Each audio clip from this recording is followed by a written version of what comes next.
Hello everyone. In this course, we will learn about the data science.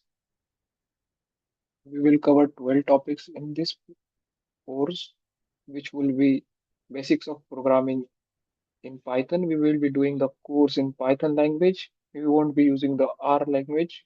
You can use R language as well, but in this tutorial, we will be using Python as a language. So first, we will be learning about the basics of coding in Python. Then we will be stepping into the data preparation. Then we will be stepping into the exploratory data analysis.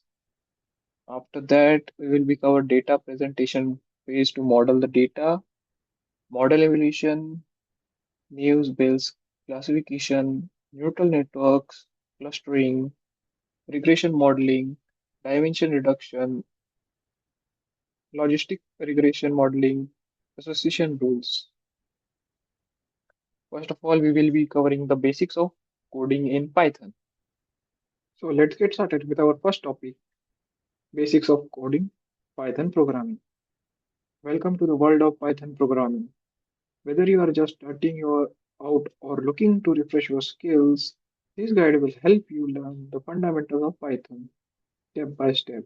In this video, we will cover the basic like writing your first lines of code, adding comments to your code, running your code, importing packages, and working with data. Let's dive into it.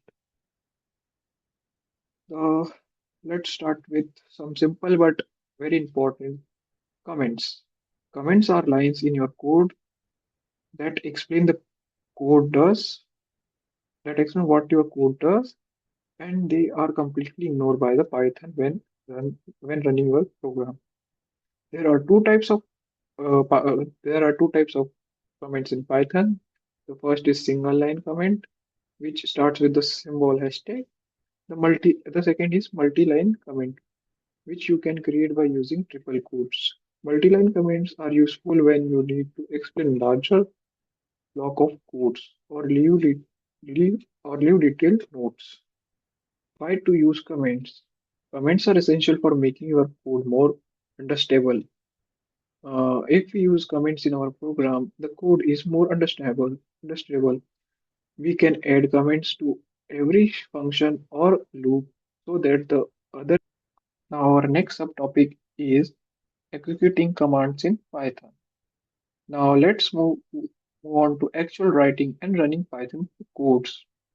You can write Python in any text editor or code editor like VS Code or PyCharm. The most important thing is to save your code with a .py extension. Once your code is written, you will want to run it. Open your terminal or command prompt, negative the folder where your file is saved, and type python my code.py. That's it. Python will execute your code and display the results. Now you can start experimenting with writing Python scripts. Our next subtopic is importing packages in Python. Python comes with a lot of built-in functions and features, but sometimes you need additional tools or functionalities. This is where packages come in. Packages are collection of pre-written codes that you can use in your projects. You can import a package into your Python program with the import statement. For example, you can import the math package to use the math functions like square root or trigonometry. Once the package is imported, you can use its function by typing the package name, followed by a period and the function name. Our next topic is getting data into Python. Python make it easy to get data into your program. Let's look at three ways to do this. User input, files and databases. First, if you want to get data from the users while the program is running, you can use the built-in function input function. This allows you to ask the user to type something into the console. Next, if you have data in a file, Python has easy to use functions like open to read from files. And if you are working with databases, you can connect to databases like SQLite, MySQL. using SQLite 3 library, which allows you to execute SQL commands and fetch data. Now, our next subtopic is saving output in Python. Now, let's talk about saving the output of code. Python has inbuilt functions like print to display information, but you can also save it to files. To save data in a file, you can use the open function to create or open a file and then write data to it. You can use write function. Do not forget to close a file using close parenthesis when you are done with writing to it. Our next subtopic is accessing records and variables in Python. Let's move on to variables and data structures. Variables are like containers for storing data. You assign data to a variable using the equal to sign. For example, we can create a variable name myvar equal to 10. So the value stored in myvar is equal to 10. Python has also powerful data structures like list, tuples, and dictionary, which let you store and organize data. For example, you can access elements in list by their index numbers, and you access values in a dictionary by their keys. Now let us dive into the practical implementations of the topics which we covered in this video. So for implementing the subtopics which we covered in the video, we have to open a text editor and we have to create a new file. I will be naming my file as my file.py. Don't forget to write the extension of Python, which is .py. So first we will be trying with the single line comment. So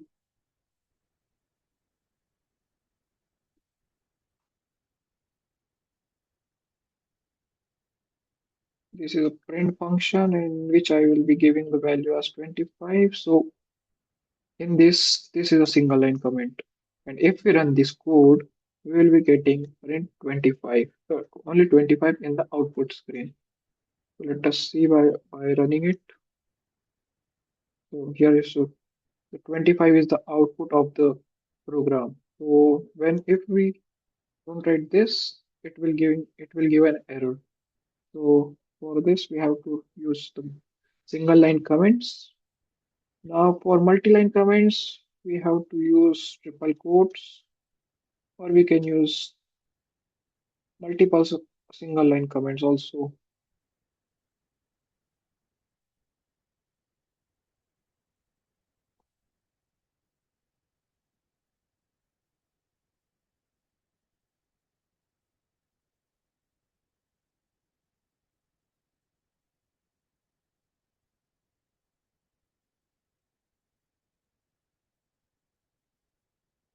So by in this way, we'll be using the multi-line comments for save your program and run it.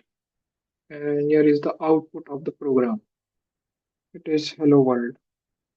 So in this way, we can use the multi-line comments, or we can use by triple quotes, triple double quotes. And just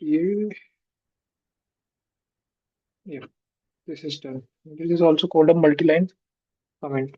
These are the types of multi-line comments in which you can use multiple hashtags, or you can use multiple, or you can use double quotes, double quotes. So this is the comments.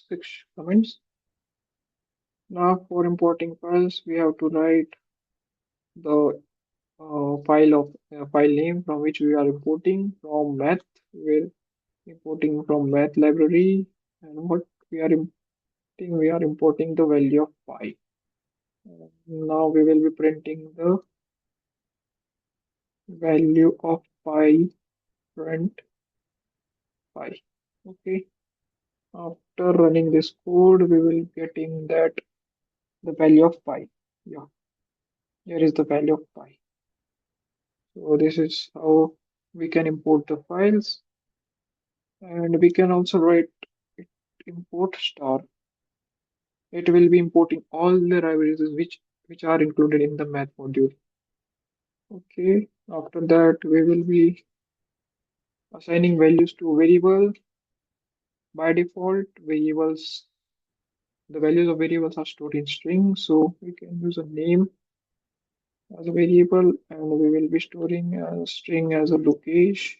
It is my name, and for storing height, storing integers, we don't use the parenthesis, height equal to 176. So this is how we can assign the values to variables. For printing the values of the variables, use print function, name of the variable,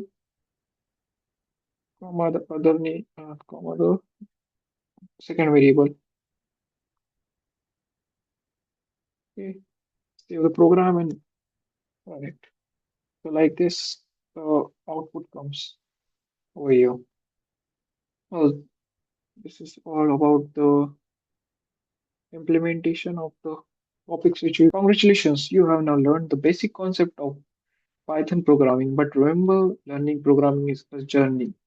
To go further, keep practicing, explore more advanced topics like loops, functions, and object-oriented programming, and experience with real-life projects. Thanks for watching the beginner guide of Python. If you found this helpful, don't forget to like the video for more tutorials. Happy coding, and I will see you in the next video. Thank you.